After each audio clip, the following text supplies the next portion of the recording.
We start with some security stories. And the Ghana Police Service has confirmed the arrest of 25 suspects following a clash between the youth and the police at Kweobepong. An attempt by the police to arrest a young man accused of raping someone is said to have been resisted, causing police to fire warning shots in a bid to control the situation. The youth are alleged to have destroyed motorcycles and other items belonging to the police. A statement issued by the police indicates that it has restored calm to the area as it embarks on a manhunt for other suspects.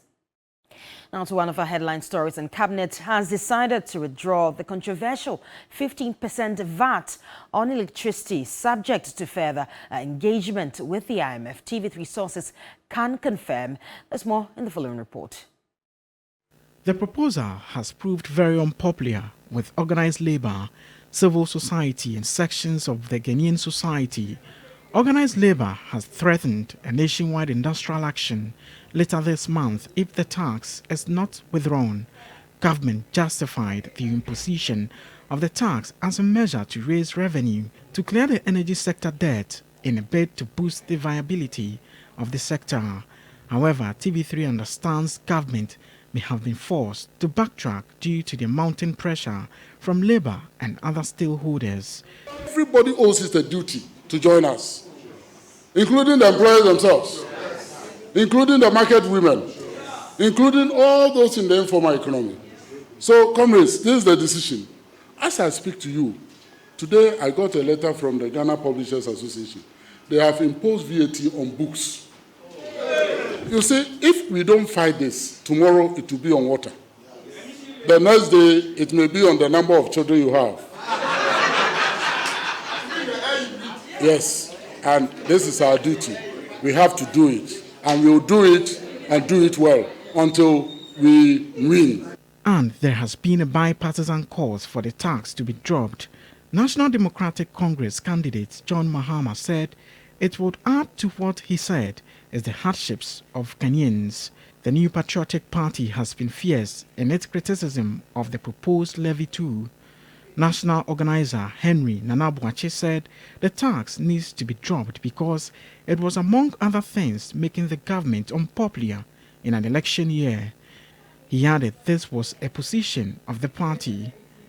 Government now has to engage the IMF in areas of expenditure to be restructured within the existing budget to ensure that scrapping the tax will not result in a huge revenue shortfall that will throw the budget off balance.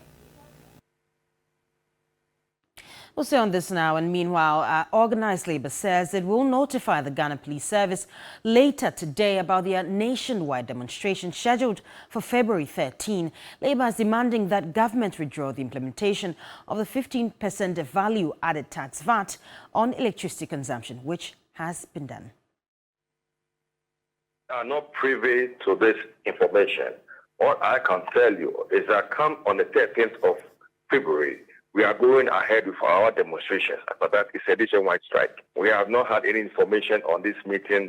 We are only seeing it in social media, but nobody has contacted us. So our position is the same. It has not changed. Our main demand is that the letter should be withdrawn. Once the letter is withdrawn, then we'll call off our demonstration. But once the letter has not been withdrawn, I'm afraid it's going ahead full. And I can assure you, it will be the mother of all strikes in Ghana. We are going to bring this country into a standstill. You know, politicians cannot no longer take us for a ride. We want to let them know that we are major stakeholders when it comes to this economy. We are not in a jungle. If you want to introduce something, come and let's dialogue. You cannot just get up and then introduce this VAT 50% on electricity without dialogue being VAT. And this affects everything that we do. It affects every expenses. Now away from Labour, flag bearer of the National Democratic Congress NDC, John Dramani Mahama, is lamenting the slow pace of work on the phase 2 of the dam in the Upper East region. Now, during a visit to the project site, John Mahama assured the farmers that his next administration will complete it and make the area a vegetable export enclave. What is the potential of this dam in terms of the farmers competing with their compatriots from, let's say, Burkina Faso and the likes? The northern part of this country has a 6-month rainy season and then 6 months of dry season where it's not raining. And so it means that they work only half the year. And if we're even talking about 24-hour economy, working day and night, then why can't we work all the year round? And so this has the potential to substitute some of the things that we import from Burkina Faso. For instance, we can grow more tomatoes here. We can grow more onions here. We import a lot of onions from Niger. You saw that onion farm. That's one person's farm. And you can imagine the number of sacks of onions he's going to harvest. When this thing is fully done, it's going to cover thousands of hectares. And so all young people who are willing to do agriculture and agribusiness can have an opportunity to work here. Aside from that, there's also potential for aquaculture, fishing. We need to make agriculture interesting. And so it ties in with what I said about the farmer service centers, because back-breaking work like this farmer is doing using hoe and cutlass, the young people are not willing to do it. So we'll open a farmer service center here and have all the instruments and tools that the farmers here need. Now, 39 gold and silver artifacts belonging to the Asante Kingdom are set to return home this week after decades of decorating the British Museum, the Victoria Albert Museum and the Fowler Museums. Now, they encompass 15 objects from the British Museum, 17 from the Victoria Albert Museum and 7 from the Fowler Museum. Now, the objects were ransacked from the palace of Asantehene Kofi Kakari in Kumasi during the Sagranti War of 1874 under the orders of the then governor of the Gold Coast, Sir Garnet Wolseley, in an attempt to subdue the Asantes who opposed the British rule. Now, these objects were distributed across museums in the Americas and Europe, including the British Museum, the Victoria Albert Museum and the Fowler Museum. Ahead of the commemoration of the 150th anniversary of the war, the three museums have agreed to return the objects to their home. That also comes ahead of the Silver Jubilee of Asante Otumfuo Osei-Tutu II. The return deal, which has finally been successful in the tenure of His Majesty Otumfuo Osei-Tutu II, began 50 years ago between the Minshia Palace and the British Museum.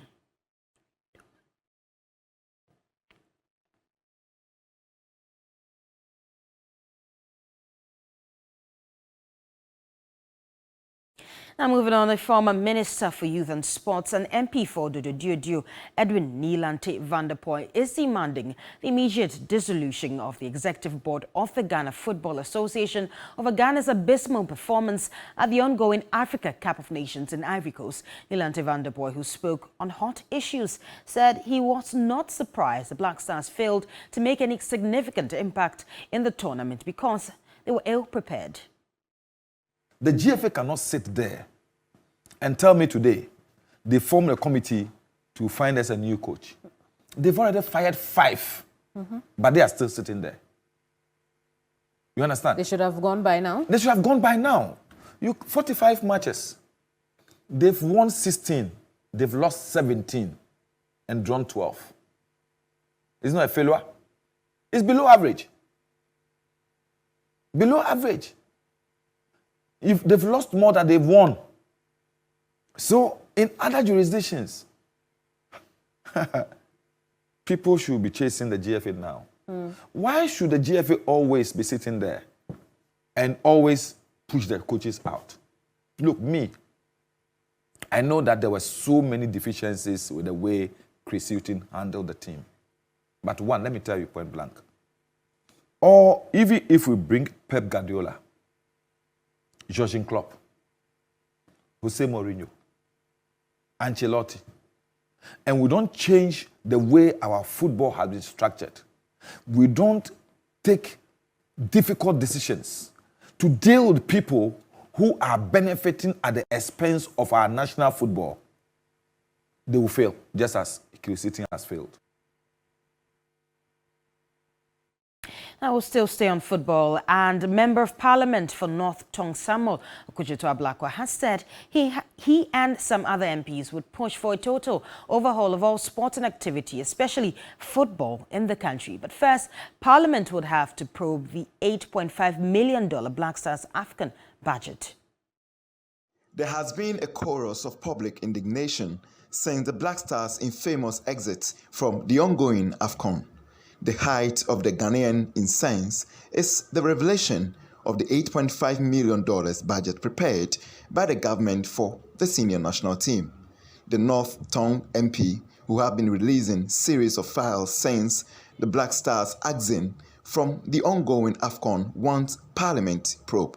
When the House resumes, you will observe that my colleagues and I will be presenting our motion, which we have drafted already, to the Right Honourable Speaker, demanding a full-scale parliamentary inquiry. We need a bipartisan inquiry into this matter, particularly how $8.5 million came to be budgeted for. When Nigeria has a $1.3 million budget, Zambia has a $2.1 million budget, Namibia has a $1 million budget, at a time that we are faced with unprecedented economic crisis. To him, government should, for the second time, intervene so the country can formulate a sports policy which will drive the famous game. But first, there should be a total overhaul, according to the lawmaker. I am appalled that Ghana does not have a national sports policy. You keep hiring coaches. What is the vision for our sports? Some of us take the view, and you may describe it as radical, is that suspend all these international competitions we are participating in and disgracing ourselves, bringing such monumental, gigantic, colossal international disgrace upon our country, and let us get to the basics. Now, the Ghana Cocoa Board says the approval given to some companies to import cocoa beans from neighboring countries like Nigeria and the Ivory Coast is a routine practice that has been in place for over 20 years. A letter dated January 22, 2024 shows a local company has been cleared to import 2,500 metric tons of cocoa beans from Ivory Coast and 1,000 metric tons from Nigeria. The Ghana Cocoa Board has disclosed that all cocoa processing companies in Ghana established post-November 2001 are permitted by law to import cocoa beans for processing in the country. It is therefore dismissing a misrepresentation on social media about the widespread circulation of an official letter to Afrotropic Cocoa Processing Company to import cocoa beans and process them in Ghana. There's a percentage of cocoa that is referred to as light crop or the smaller beans type. The light crop beans is discounted, and the discount for that type of beans is about 20 to 25%, as in some cases even more. The companies usually prefer to have the light crop beans because of the discount. So in situations whereby you do not have enough light crop beans, then the option is to import and then blend with the high quality Ghanaian cocoa beans. So it's a normal procedure that happens, except that there has never been a case where people felt there was the need to put it out there, put a spin on it, and then create a sort of disaffection for the board. The Public Relations Officer at Cocoa Board, Fifi Boafo, noted that the practice is to help the companies meet their desired recipes for chocolate production and other uses. Since 2001. And the reason for permitting companies to import and blend is one, for recipe purposes. The company decides which cocoa types they want to have as part of their blend to get the recipes they're looking at. So yes, we allow or we permit companies to import to Ghana to blend. Let's do some entertainment now. 22-year-old South African musician Tyler has become the first person to pick the newly created Grammy Award category Best African Music Performance. She beat off competition from other top African artists, including Davido and Burna Boy, with her hit song Water. Of course, we're talking about the issue of Tyler winning that Grammy Award. And of course, she has beat top African artists, including Davido, Burna Boy, with her hit song Water. That was quite a big song right here in Africa and across the world. And the Grammy goes to Water. Tyler.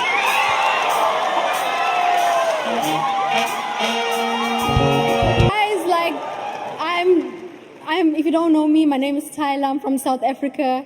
And last year, God decided to change my whole life. So thank you so much to God. Thank you to my team, my family. I know my mother's crying somewhere in here. Thank you to the Recording Academy for this category. It's so important. And I know I'm forgetting some things, but I want to grab it!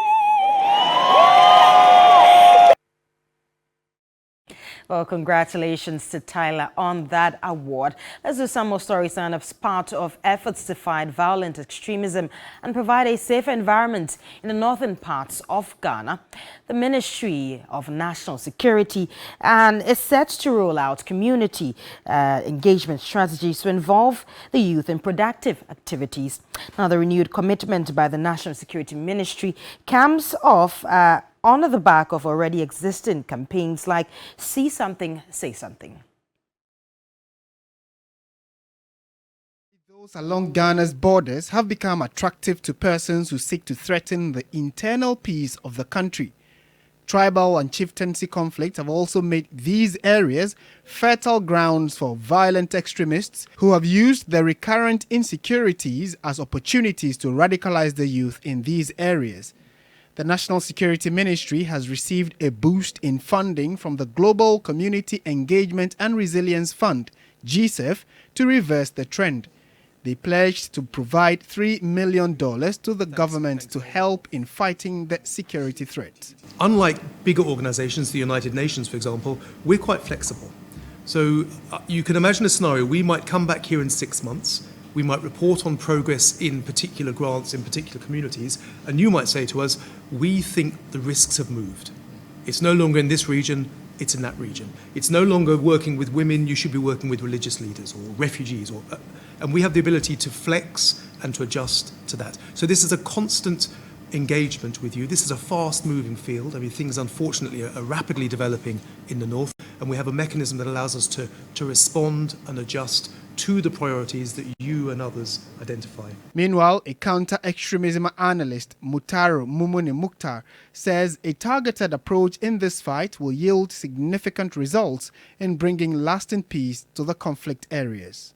GCEF is looking to put in a significant amount of money, not in a short term, in a relatively longer term, that allows this part of the country to build resilience against exploitation by extremist groups. What does that mean? If they choose to focus on issues of social cohesion, we know that there are vulnerabilities along social cohesion in northern Ghana between, ethnic groups that describe themselves or consider themselves major ethnic groups. The Filipino community is a big community that has been, persecuted in Ghana, and it's important that we look at it. And this is a very big issue, and that issue has to be elevated to national level conversation, ensure that we have response to that situation. Otherwise, it leaves us in a very vulnerable state. And I add that has led to situations of young people within the Filipino community joining extremist groups to fight against the community in revenge, to fight against the state in revenge. And this is so in Burkina Faso, in Mali. Here in Ghana, it's beginning to happen. And that's our wrap up the 6 a.m. news right here on TV3. My name is Judith Brown. Do stay tuned. We'll be back with the rest of New Day.